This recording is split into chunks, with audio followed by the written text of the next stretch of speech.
Pero antes de empezar a decir 3 o 4 cosas básicas de este pensador muy importante, sin lugar a dudas, de Plotino, sí quiero incidir en el hecho de que el cristianismo, al fin y al cabo, tampoco podía ser tan ajeno a la filosofía. Hemos hablado de ese diálogo que también de alguna manera le interesaba porque tenía que aclarar, tenía que defenderse y tenía que formular su propia doctrina. Y es que en el propio planteamiento cristiano hay problemas que exigen una reflexión filosófica, que la llevan un poco de por sí. Pensemos en los griegos. Los griegos se asombraban cuando miraban al mundo que tenían delante y se daban cuenta de que las cosas cambiaban constantemente.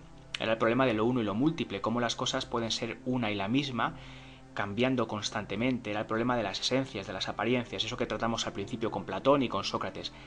Pero el cristianismo, o los cristianos, en el fondo es como si dieran un paso atrás, y yo creo que es un paso muy interesante y muy relevante, porque a lo mejor a un cristiano lo que le llama la atención no es propiamente que las cosas dejen de ser lo que eran, sino que a un cristiano lo que le llama la atención es que las cosas sean. Porque lo curioso no es que las cosas cambien, sino que las cosas estén aquí, porque muy bien, lo lógico sería más bien que no hubiera nada, y sin embargo existen cosas. Ese paso de la nada al ser, claro, es algo que filosóficamente da mucho juego y es muy interesante plantear. Y al mismo tiempo pensemos otra cosa. La vía de solución de ese problema está en plantear la existencia de un ser necesario, que vamos a llamar Dios, pero cuyo ser precisamente por eso difiere desde un punto de vista ontológico radicalmente del mundo que ese ser Dios crea. Es decir, Dios no es de la misma manera que somos nosotros. No es ya decir que Dios sea un ser necesario y nosotros somos contingentes, es que Dios nos da el ser, y si nosotros existimos es porque el ser que tenemos ha sido dado por Dios. Eso significa que el ser de Dios no tiene nada que ver con el ser nuestro, porque está a un nivel absolutamente trascendente, distinto y superior, y esto es otra cuestión que el cristianismo también tiene que pensar. Es interesante. Y por tanto yo creo que la reflexión filosófica pues también viene dada de suyo. El cristianismo la necesita para reflexionar sobre ciertos aspectos, yo creo que muy importantes. Pero habíamos hablado de Plotino. Y Plotino es una figura que convive con alguno de estos pensadores, alguno de los padres de la Iglesia que hemos mencionado, porque Plotino vive del año 205 al 270 después de Cristo y es un pensador muy pero que muy importante. En el cristianismo desde luego tiene una fuerza y una influencia esencial. Al mismo tiempo la va a tener en la culminación de la patrística que hemos dicho, que es San Agustín, que le debe mucho al neoplatonismo, aunque luego también lógicamente intentará marcar distancias con respecto a él. Pero sí, por todo esto merece la pena un poco hablar de Plotino y de su filosofía del neoplatonismo. Es lógicamente heredero de la escuela platónica, aunque tiene aportaciones novedosas y yo creo que muy interesantes. Realmente podemos decir que Plotino aleja su mirada de este mundo. Es un mundo en el que encuentra ruina, miseria, y nos habla de otro mundo, de un mundo de belleza, un mundo más allá del nuestro, como es un poco en la línea de Platón, distinguiendo entre el mundo sensible y el mundo inteligible.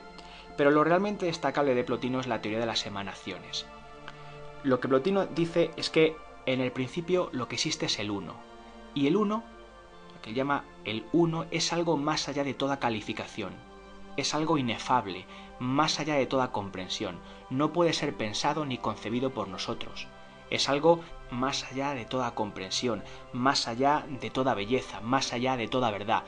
No podemos entender lo que es el uno, pero el uno se desborda, eso es lo que se llama emanación, y del uno, por emanación, a raíz de ese desbordamiento, surge la segunda hipóstasis, porque igual que el uno es la primera hipóstasis, la segunda que surge del uno es el nous, y el nous es lo que entendemos como inteligencia, que contiene todas las formas o ideas del universo. Vamos, lo que Platón llamaba mundo inteligible, esos modelos, esas ideas, están todas en el nous, que es inteligencia.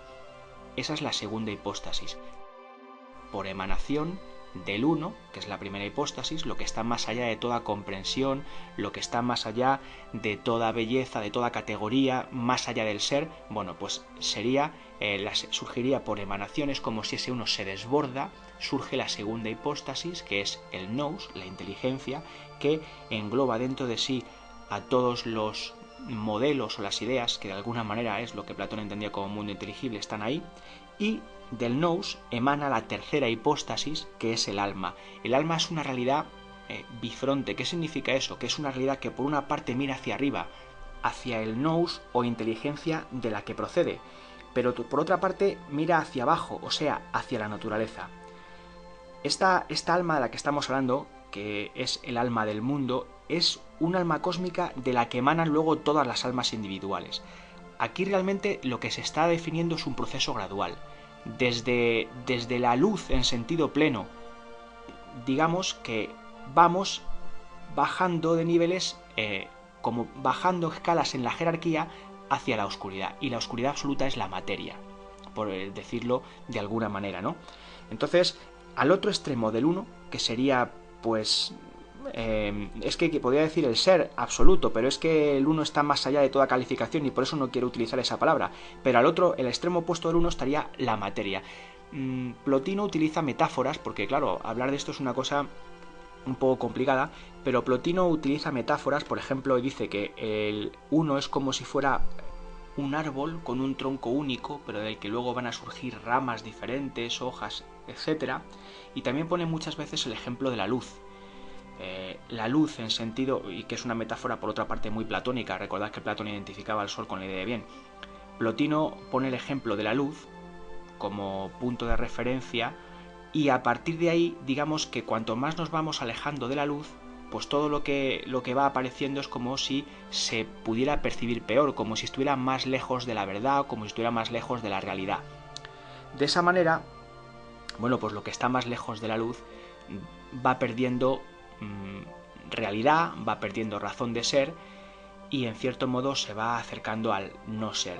A partir de ahí, lo que el hombre tiene que hacer es intentar llevar a cabo un camino de retorno a través de la purificación que le permita de nuevo hacer, por así decir, el camino de vuelta y llegar a la unión con Dios.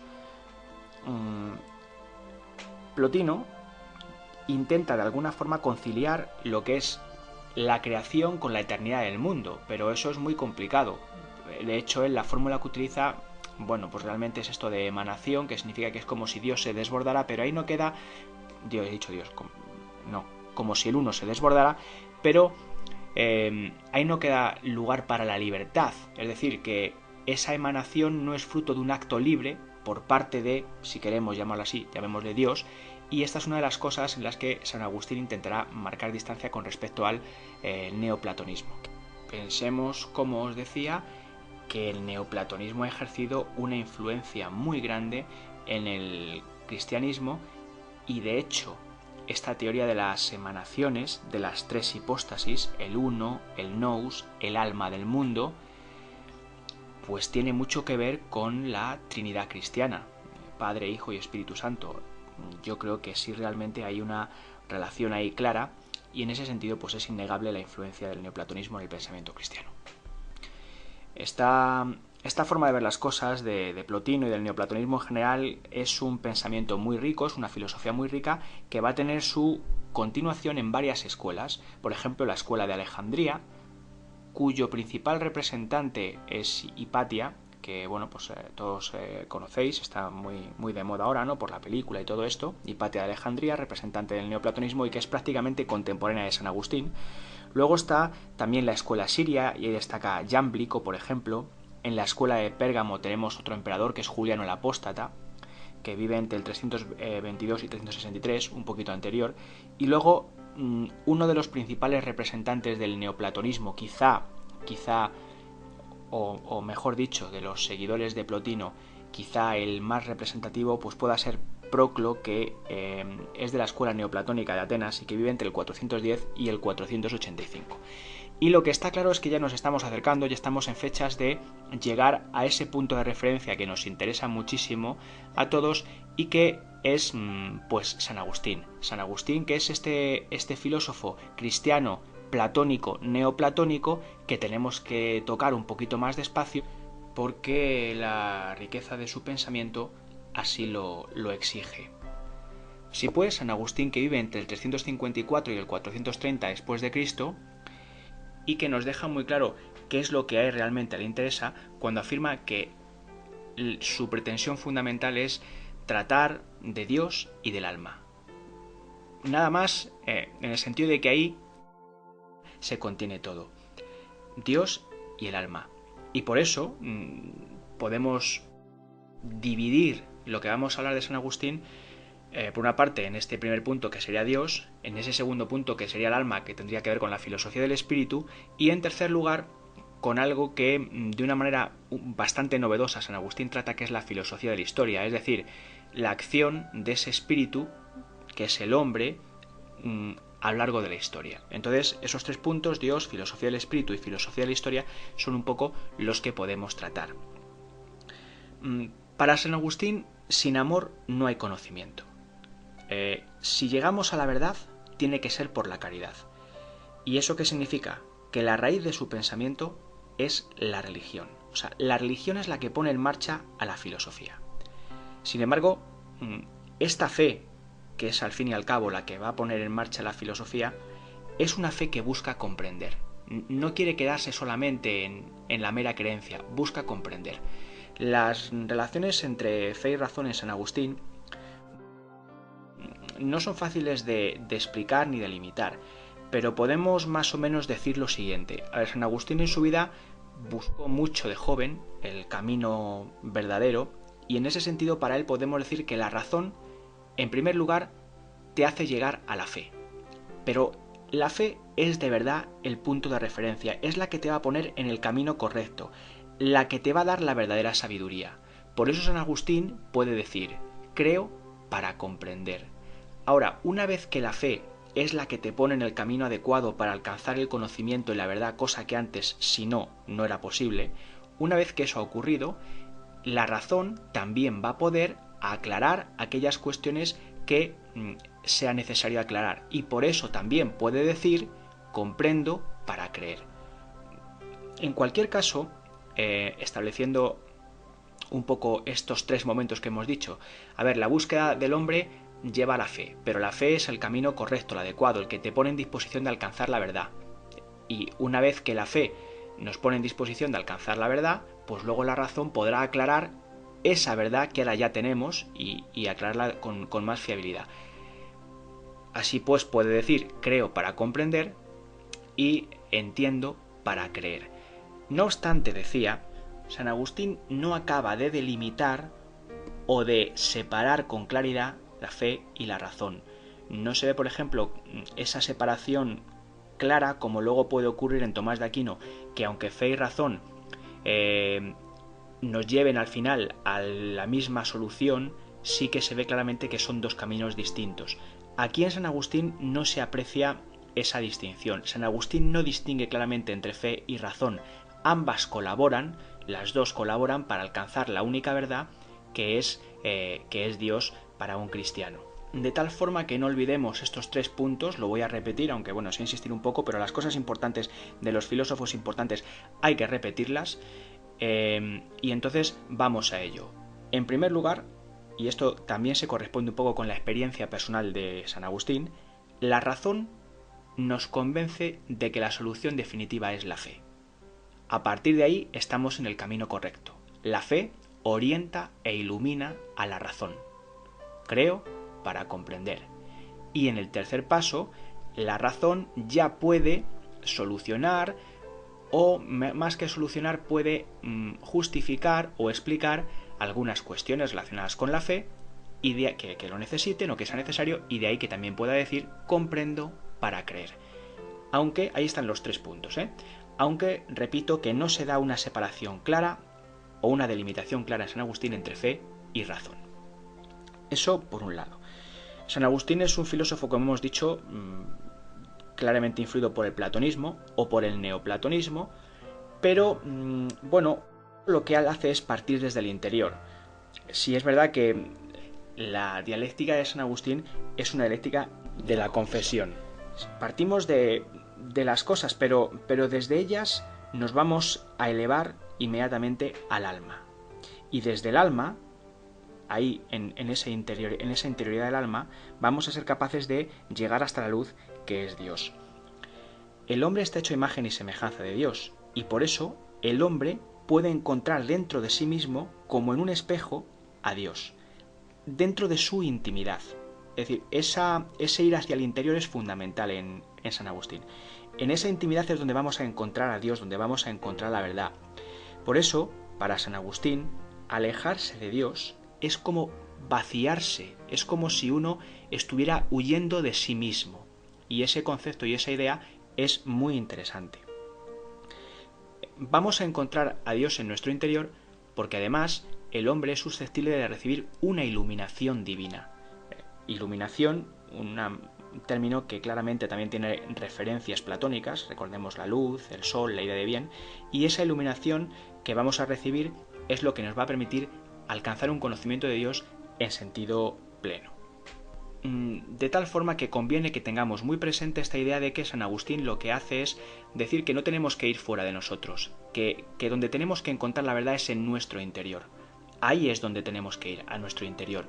Aunque sea cierto que el conocimiento absoluto solo sea posible mediante una iluminación sobrenatural que procede de la divinidad y que es como realmente puede el hombre conocer a Dios. También conviene destacar esto que hemos dicho antes, y es que San Agustín intenta marcar diferencias y distancias con respecto al neoplatonismo. Por tanto, tiene que afirmar que la creación del mundo por parte de Dios es una creación libre, fruto del amor. Nada que tenga que ver con esas emanaciones de las que hablaba Plotino, que al fin y al cabo negaban la libertad, lo entendían la creación, si se me permite hoy la expresión, del mundo como algo necesario. Para San Agustín la creación tiene que ser un hecho libre, absolutamente libre por parte de Dios, fruto del amor, y sí que va a recoger la teoría de las ideas afirmando que ese mundo inteligible del que hablaba Platón son modelos que Dios tiene en su mente, esas ideas están en la mente de Dios y son modelos a raíz de los cuales luego Dios va a crear el mundo. Otro problema que San Agustín se plantea es el problema del mal. Y bueno, el problema del mal evidentemente es un problema muy complicado, uno de los problemas difíciles de solucionar, lo ha sido siempre y siempre lo será, y que en cierto modo acomoda muy mal con la existencia de Dios. Luego al final del archivo hablaremos de cuáles son los problemas fundamentales de la Edad Media. Este es un tema que siempre pues se trata, es muy importante y por eso todos los filósofos se lo plantean. Y es verdad que San Agustín va a decir que si Dios, para empezar, Dios no es responsable del mal, Dios no crea el mal, en todo caso lo permite, y si lo permite es porque va a sacar de él algún bien que nosotros no entendemos. Eso por una parte, Dios no crea el mal, lo permite, pero porque va a sacar del mal algún bien. Pero por otra parte, desde un punto de vista filosófico y como heredero del platonismo, lo que San Agustín aquí más o menos nos está diciendo es que el mal no requiere una causa. ¿Por qué?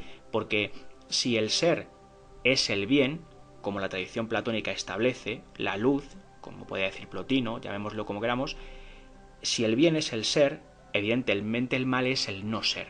Y eso significa que el mal es simplemente ausencia de bien. Y si el mal es ausencia de bien, no requiere una causa eficiente como tal que lo provoque o que lo cree. Eso es una forma de intentar responder a esta pregunta. En cuanto a... hay otra cuestión que los filósofos medievales, los filósofos cristianos medievales, porque nosotros casi la mayoría de los que vamos a tratar aquí, lógicamente, son pensadores o filósofos cristianos, que es lo que en Occidente, se establece con claridad. También mencionaremos algunos filósofos musulmanes o judíos muy importantes, pero vamos a tratar lógicamente la mayoría de pensadores filósofos cristianos. También digo que hay otro problema, otra cuestión que se plantea mucho, que es la demostración de la existencia de Dios. La demostración real de la existencia de Dios en San Agustín, al fin y al cabo, tiene que partir de la interioridad. Es un filósofo platónico y ahí, al fin y al cabo, pues tiene que partir de la interioridad. ¿Y cuál es en realidad esa demostración? Pues cuando nosotros encontramos en nosotros mismos esas ideas, por ejemplo, la idea de verdad, la idea de belleza, la idea de bien, que son ideas que tienen ese carácter de eternidad, que vemos que son ideas que nos superan, que no están dotadas de ese carácter contingente que es el que podemos nosotros tener, pues cuando encontramos esas ideas eternas, como las ideas de las que hablaba Platón, en nuestra naturaleza, que sin embargo es contingente y es mudable y es perecedera, no nos queda más remedio que pensar que esas ideas eternas e inmutables, es decir, todo lo contrario a nuestra naturaleza, pues nos remiten a un ser eterno e inmutable que evidentemente es Dios. Esto respecto a el primer asunto, que hemos hablado de Dios, en el que hemos hablado de las relaciones entre la fe y la razón, y en el que hemos hablado de esa necesidad de recluirse o de ir al interior de uno mismo para encontrar la verdad, verdad que en última instancia solo puede encontrarse por una iluminación sobrenatural que proviene de Dios. Es un poco lo que hemos visto en este primer punto. Tendríamos que insistir más en esa idea de volverse al interior de uno mismo y pasar al segundo punto, que es el tema del alma, lo que hemos llamado filosofía del espíritu en San Agustín, y es lo que vamos a hacer ahora. Esto se ve, por ejemplo, claramente en las confesiones, cuando San Agustín lo que está haciendo, en definitiva, es un análisis del alma, ese alma que tiene un carácter espiritual y que lo que significa en el fondo es que es una facultad capaz de entrar en sí misma, para desde ahí buscar la verdad.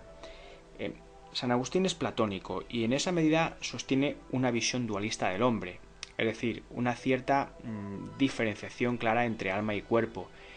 Pero claro, tampoco puede tener una concepción tan negativa del cuerpo como por ejemplo el platonismo, porque es un filósofo cristiano y al fin y al cabo tampoco ve el cuerpo como una cárcel para el alma. Pero cuando se sitúa en un punto de vista estrictamente filosófico, pues sí que se ve más claro ese dualismo.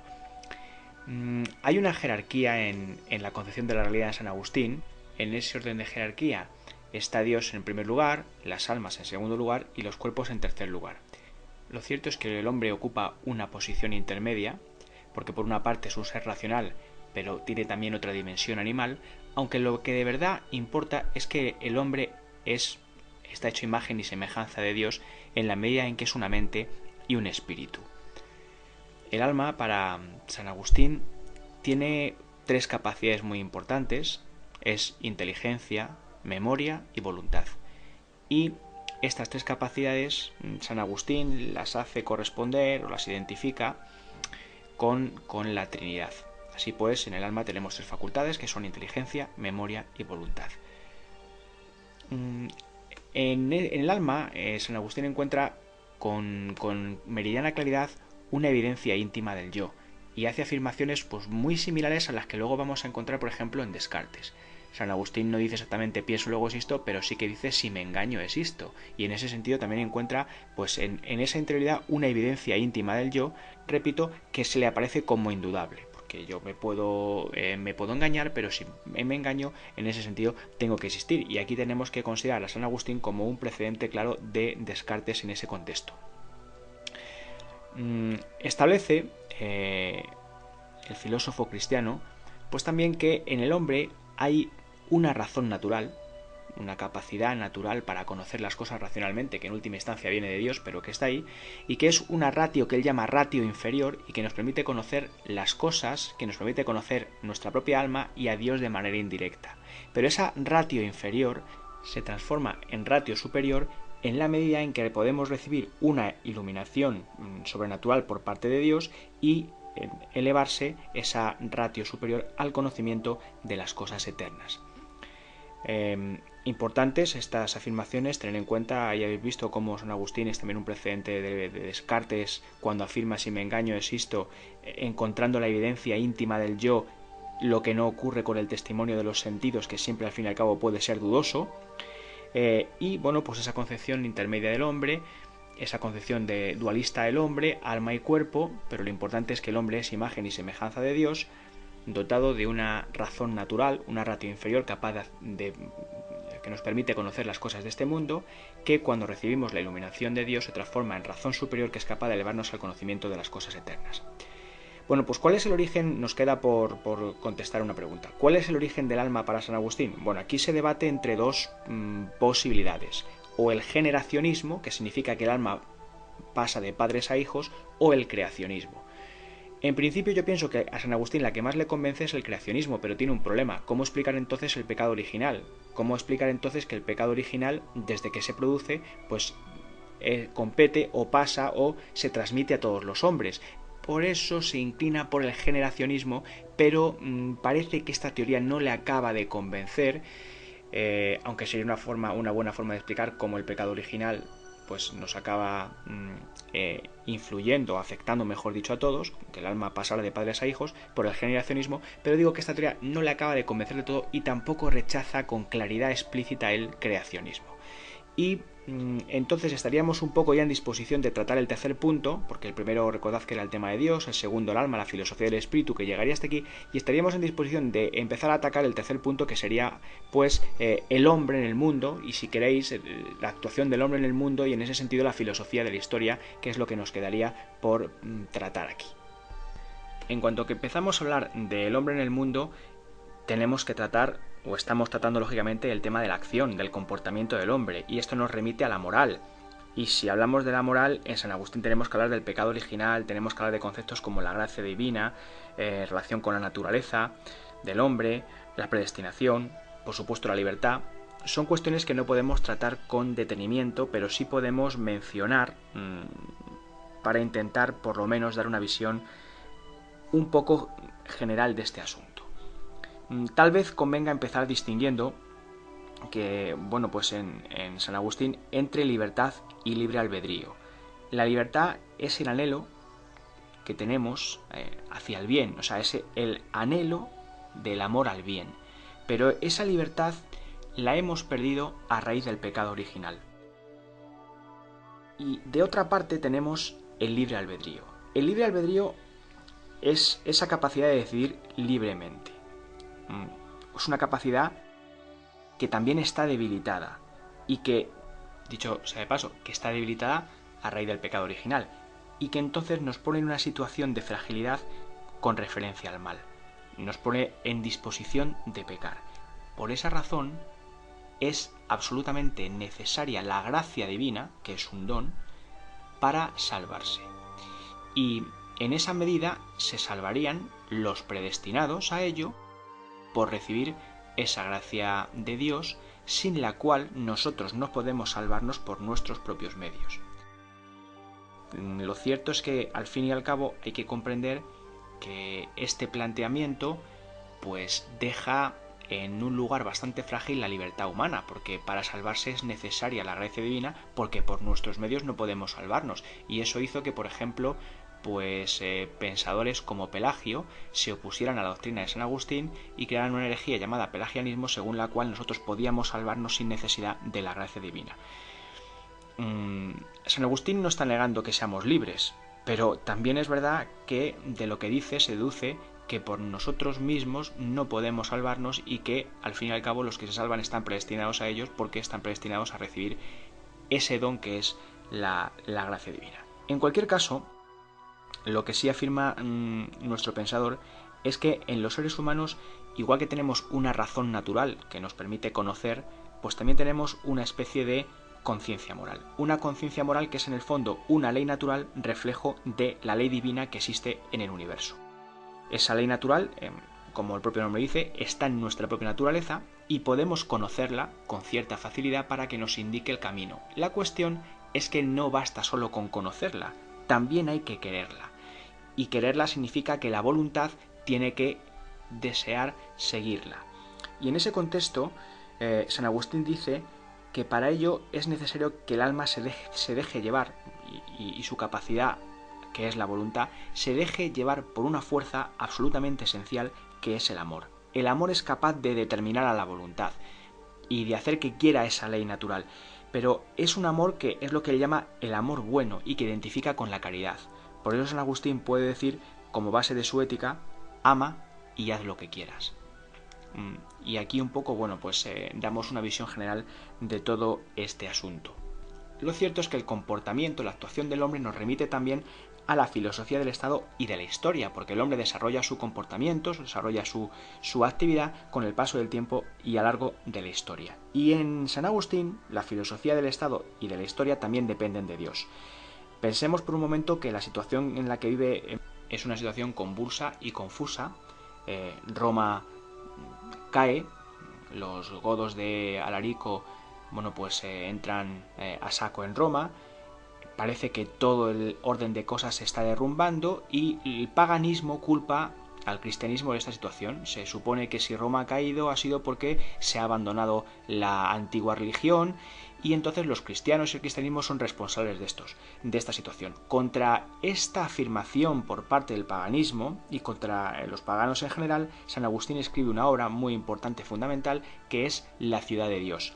En esta obra lo que se afirma es que existen dos ciudades, la celestial y la terrenal, que mucha gente identificó con la Iglesia y el Estado, que, bueno, se puede identificar, pero no es realmente lo que San Agustín quiere decir. En el fondo, la ciudad celestial y la ciudad terrenal viven mezcladas, son dos ideas abstractas. En ese sentido, una persona puede vivir en la ciudad terrenal rodeado de vicios y de errores, y sin embargo él pertenecer a la ciudad de Dios por su comportamiento correcto y adecuado con la doctrina cristiana.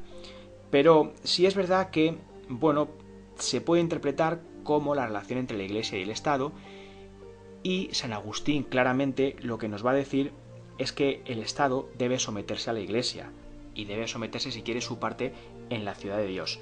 El Estado tiene que trabajar por la paz y la justicia, y esto hace que adquiera al fin y al cabo una significación divina. El Estado está impregnado al final de principios cristianos en la medida en que tiene que apoyar a la Iglesia. La ética y la política, al final, dependen del hecho de que el fin último no es natural, sino que el fin último es sobrenatural. El fin último no lo vamos a encontrar en esta vida, sino que lo vamos a encontrar en la otra. Por eso la ética y la política al final remiten a un orden sobrenatural, que es en el que al fin y al cabo el hombre tiene que encontrar su último fin. De esta manera hemos tratado de dar una visión muy general, muy por encima de lo que es el pensamiento agustiniano, que como punto de referencia nos puede valer, que es lo que pretendemos al fin y al cabo en este rapidísimo recorrido entre la filosofía de Aristóteles y la filosofía de Tomás de Aquino. Terminamos con esto el segundo capítulo de este nuevo podcast. Espero no haber aburrido excesivamente al personal y, como siempre, pues os doy las gracias por escucharme, por estar ahí,